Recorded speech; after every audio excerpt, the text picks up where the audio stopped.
Bonjour, alors aujourd'hui j'aimerais vous présenter un livre concernant Macross et plus exactement les travaux de design de Shoji Kawamori sur Macross. C'est écrit là, Shoji Kawamori, Macross Design Works. Et c'est une gamme de bouquins qui s'appellerait Mechanical Design Work Series et qui est publiée par Movic. Voilà. Et quand je l'ai ressorti, je me suis dit, oh bah c'est un truc récent, ça va leur plaire. Le bouquin date de 2001, il a 20 ans. Cela dit, ça ne veut pas dire que je l'ai acheté il y a 20 ans, mais il y a de fortes chances. Donc je ne sais plus quand je l'ai acheté, comment je l'ai acheté, mais donc la publication en question, 2001, 2021, 20 ans, voilà. Ça fait toujours plaisir de se prendre un coup de vieux. Donc, ce livre, comme vous le voyez, pourrait ne pas payer de mine avec donc cette couverture en bichromie, avec du noir et du bleu. Mais déjà, ça annonce la couleur au niveau du travail de design au crayon. Hein. Là, on voit essentiellement des images concernant le YF19 de Macross Plus, mais là on voit un VF1, mais pas n'importe quel VF1, ça ressemble au VF1J, sauf que si vous regardez bien, le gunpod n'a rien à voir avec le gunpod de la série Macross, donc c'est très certainement un design, j'allais dire, de pré-production, puisque même les détails de la tête sont pas exactement les mêmes. Quoi qu'il en soit, voyons un petit peu ce qu'il en est à l'intérieur. Donc déjà, vous voyez que ça a été dédicacé par Monsieur Kawamori lui-même, mais quoi qu'il en soit, voilà, c'était lors de la Japan Tour Festival où avaient été invités messieurs Kawamori et Aramaki, et je fais pas ça souvent, mais du coup je me suis fait dédicacer ce bouquin par Monsieur Kawamori lui-même. Donc pour le travail de Monsieur Kawamori, justement, Colorworks pour les premières pages, et ensuite c'est essentiellement du noir et blanc. Et là, je suis désolé de le dire, je ne suis pas du tout, mais alors du tout convaincu par les couleurs que l'on voit là. Vraiment, c'est heureusement que ça n'a pas été retenu,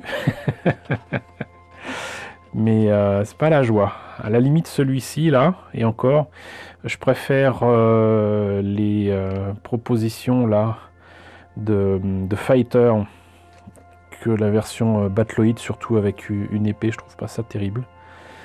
Et là, apparemment, c'est un autre engin, mais alors je me rappelle pas l'avoir vu ou que ce soit, pas même dans un jeu de Macross. Mais c'est peut-être des designs qui n'ont pas été retenus. Voilà, donc là les couleurs sont, j'allais dire, un peu mieux. Là le VE88 me rappelle quelque chose. Et sinon donc Advance Valkyrie, ça c'est le VF11. Là on voit bien que c'est quand même effectivement les débuts des recherches de design, hein, très clairement. Hein. Mais là par exemple le Valkyrie Beta avec sa grosse jupe de dôme façon façon Gundam, bof. Et là donc on a le YF19 et même le VF19 de Macross 7, VF11 Thunderbolt, VF19 Excalibur, donc avec un design qui est quand même plus proche du VF11 que du VF19 qu'on connaîtra après. Il était même apparemment prévu d'être vert plutôt que rouge. Mais on a surtout le VF19 Excalibur, mais avec des flammes comme pour certaines voitures de course. Non, c'est pas très beau. Pas très beau. Et différentes têtes qui étaient prévues. Je m'y fais pas. Des Valkyries avec des têtes et des bouches comme les Transformers. Bon. VF17D Nightmare, ça je vous ai déjà présenté, le VF17 aussi. VF5000G Star Mirage, alors très clairement c'est quelque chose qui n'a pas été utilisé dans les séries. Je vous l'ai présenté en maquette cependant. Là pareil, hein, c'est très clairement des designs qui n'ont pas été retenus, en tout cas pour les versions animées. Peut-être que ça a été utilisé dans les jeux vidéo, sincèrement je ne sais pas. Et on arrive donc aux pages en noir et blanc. Donc là du coup c'est l'histoire. Avec donc la série télé de 82 qui a duré jusqu'à juin 83 au Japon. Et le Dragon 2, moi j'aime bien. Ça me fait penser en fait à... C'est un mélange en fait, hein, mais il y a très clairement de la Valkyrie, du F-15, il y a un petit peu de tout. Par contre le Glow, le Regult et le Fighter Pod, il me semblait que c'était plutôt son camarade à Studio Nue, Kazutaka Miyatake, qui, pour moi, hein, a fait le SD-Fin, tout ce qui était Zentradi et compagnie. Peut-être que je me trompe, mais là, par exemple, même le Karyovin, il est sympa. Donc, rappel pour les débuts de Macross et de la Valkyrie. Macross, très clairement, c'est un projet avec Big West et surtout le studio Nue où étaient Kawamori et Miyatake, qui visait à reprendre un petit peu les concepts d'armure de combat qu'il y a décrit dans le roman Starship Troopers de Robert A. Heinlein. Starship Troopers qu'on a eu nous en roman sous le titre de Étoile garde à vous. Et vous voyez que le design là est plus proche d'une armure de combat, avec quelque chose qui est plus proche de la taille humaine, mais transformable quand même, flight suit. Et à chaque fois, on va avoir toujours le même principe de compétition. Apparemment, donc les designers de Studio Nue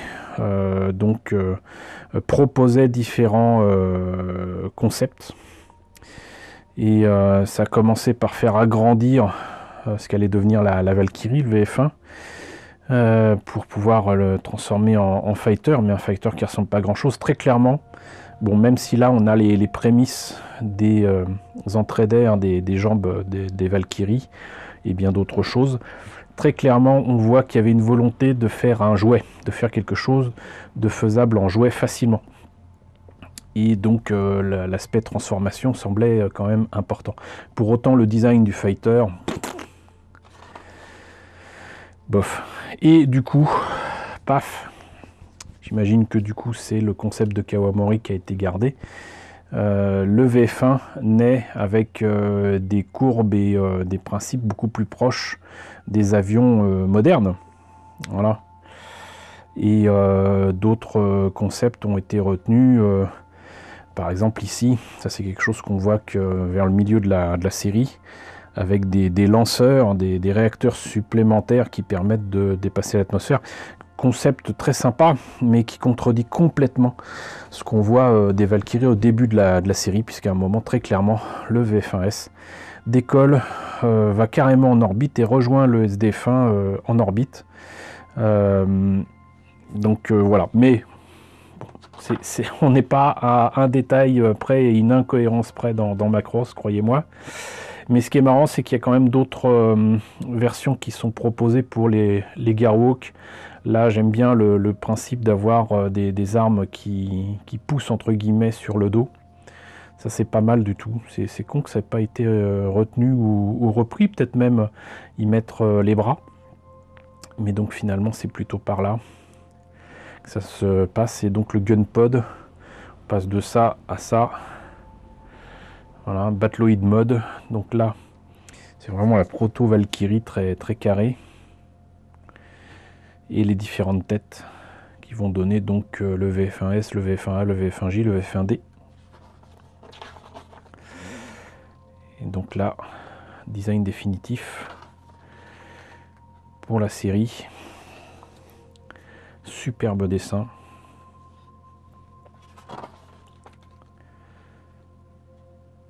Les explications pour les transformations. Là, c'est une scène aussi qu'on ne voit qu'une seule fois dans Dans la série, peut-être 2.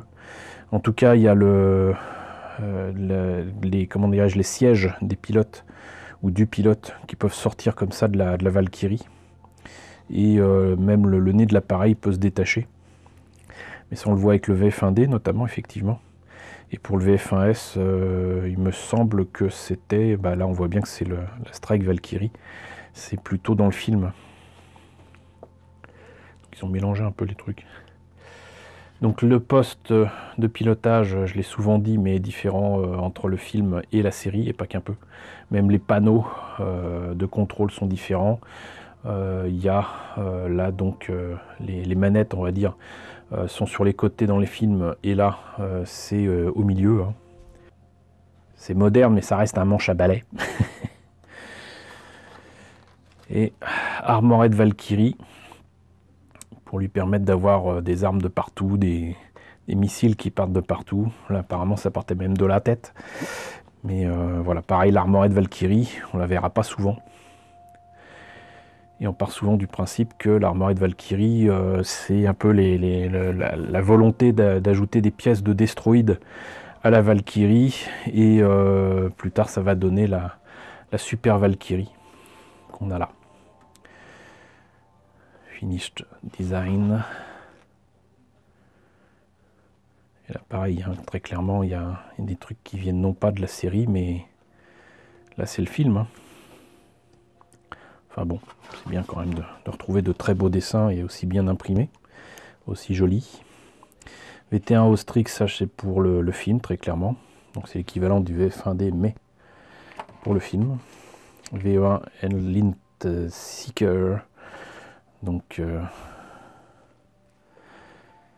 ça c'est une autre version, proche du VF1D, mais pas la même fonction, ni la même tête. Le Karyovin, alors du coup, comme je lis pas le japonais, je ne saurais pas d'où il sort, mais voilà, très joli. Dragon 2, il me semble qu'on le voit dans un épisode. Les Régultes, là aussi on voit gros œil, puis après plus petit. Ça, je m'étais amusé à le redessiner.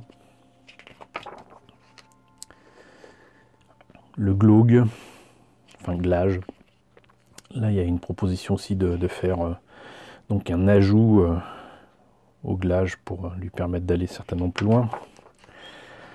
Fighter Pod. Et là, c'est pour les jeux Game Advanced Valkyrie 1. Avec VF 3000B, VF4, VF9, Stampede de Valkyrie, Feios Valkyrie. Ouais, ça c'était dans les jeux. Là, très très proche du design. Il me semble que d'ailleurs que c'est Kawamori qui a travaillé sur Crusher Joe en 83. En tout cas, c'était un design du studio Noé, je suis presque sûr. C'est très très proche de ce qu'on voit dans Crusher Joe. Mais là, c'est le Sherwock, il est moche, il est très très moche. VFX 11, moi j'aime bien. VFX 3, que d'idées là, franchement, il y a de quoi faire des trucs vraiment très sympas. VF 3000, ça, c'est à la fois très proche et très différent de la Valkyrie, c'est amusant. Qu'est-ce qu'il est beau. Là, on reconnaît la Valkyrie, mais le Battloid, ça n'a plus rien à voir.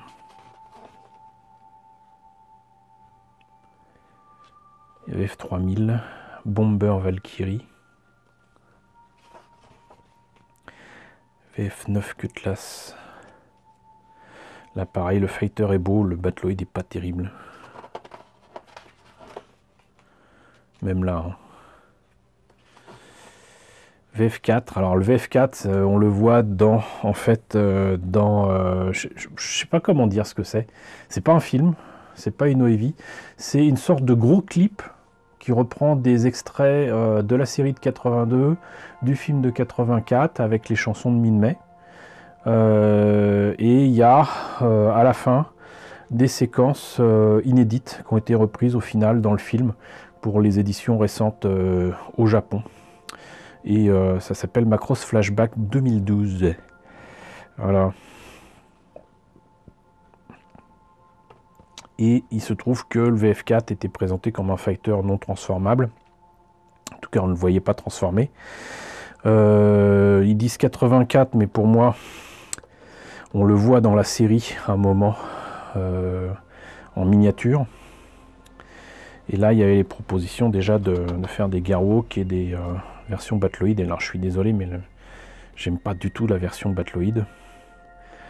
Et ça, c'était pour le jeu. 97. Et Armored Gearwalk, il me semble que c'est quand même un vieux design. Ils mettent 83, effectivement. Mais ça aurait été superbe, quoi. C'est au lieu d'avoir l'Armored Battloid, on a l'Armored Gearwalk. Et Stampede Valkyrie, un petit peu too much, franchement. Et là, ouais, ça fait plus zantradien que humain, mais quelque part ça fait sens, puisque forcément, si vous vous retrouvez avec des designers, des ingénieurs zantradiens avec les humains, avec les terriens, ça peut donner ça. Mais au final, ça donnera d'ailleurs le YF21. Hein. Voilà, Macross Plus. Là, du coup, on est à 94. Donc 10 ans après le film. Donc on retrouve le VF11 qui sera utilisé aussi bien dans Macross Plus que dans Macross 7. Ça, je vous en ai parlé il n'y a pas très longtemps, vous présentant la maquette au 1.72 de Hasegawa. Voilà, avec donc ici, j'allais dire la version Super Valkyrie, mais c'est ça. Hein. Là, une version qui permet au VF11 de plier l'espace et d'aller où il veut. Là, notamment, c'est l'utilisation de cet appareillage-là pour Isamu Dyson pour aller sur Eden, si je me rappelle bien. YF19, donc, on va le trouver aussi dans Macross 7, mais différemment. Donc c'est littéralement le prototype du VF19. Puisque YF, c'est pour les prototypes. Et pareil, là, un appareillage qui va lui permettre de plier l'espace. YF21. Quel magnifique engin, quoi. Et là, on voit bien quand même l'héritage zantradien, quoi. On dirait une armure zantradienne. Très différent des Valkyries et des VF1. Là, pour le coup, ça n'a plus rien à voir. Et tant mieux. Macross 7, donc du coup, avec des VF11 un peu modifiés, un VF17 qui apparaît et qu'on ne voit pas dans Macross Plus. Mais on va voir quand même, le YF19 devient le VF19 et le YF21 devient le VF22. Ça aussi, je vous en ai déjà parlé. Donc VF19 Excalibur. VF11 Max L, donc VF11 version, on va dire fille. Ça aussi, je vous en ai déjà parlé.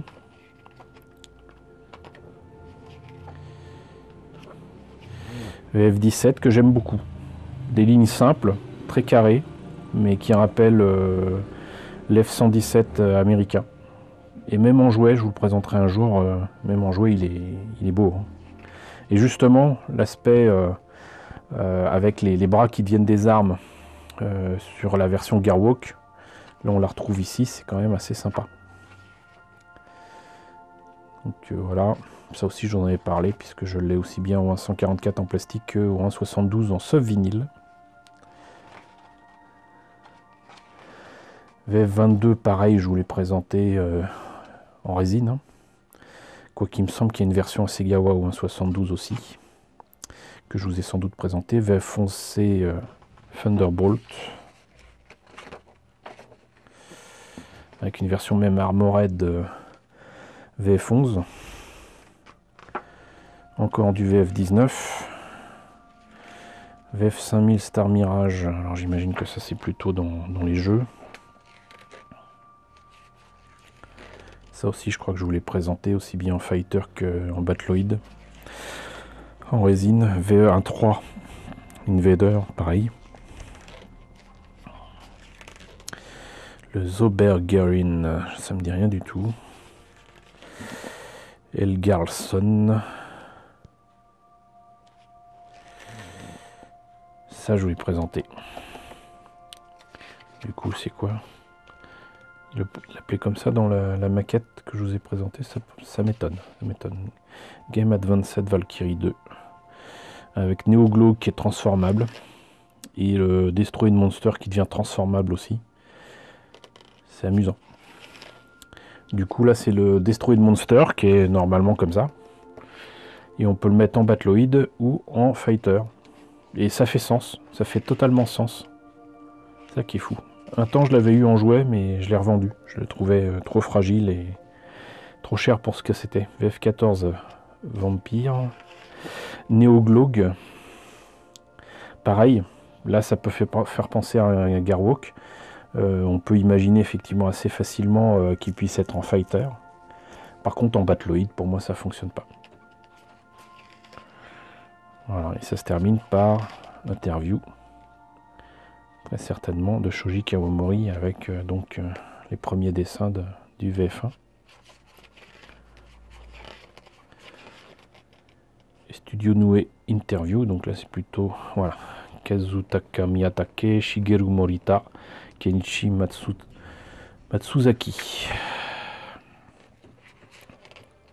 Parce que visiblement, c'est quand même un travail au Studio Nue, un travail qui est global, qui est collégial.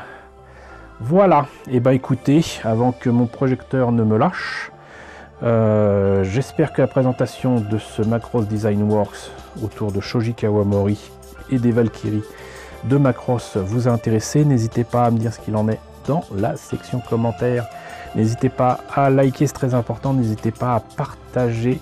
N'hésitez pas à vous abonner si ce n'est pas déjà le cas. Coucou aux nombreux abonnés qui nous ont rejoints ces derniers temps. Bienvenue ici. Coucou aux grands anciens qui me suivent depuis plus de 5 ans. Merci à tous de votre fidélité. Merci à tous de votre soutien sur Tipeee et sur Paypal. Surtout, prenez soin de vous. Je vous laisse avec la liste des contributeurs de la chaîne et je vous dis à très bientôt pour la présentation d'un nouveau bouquin.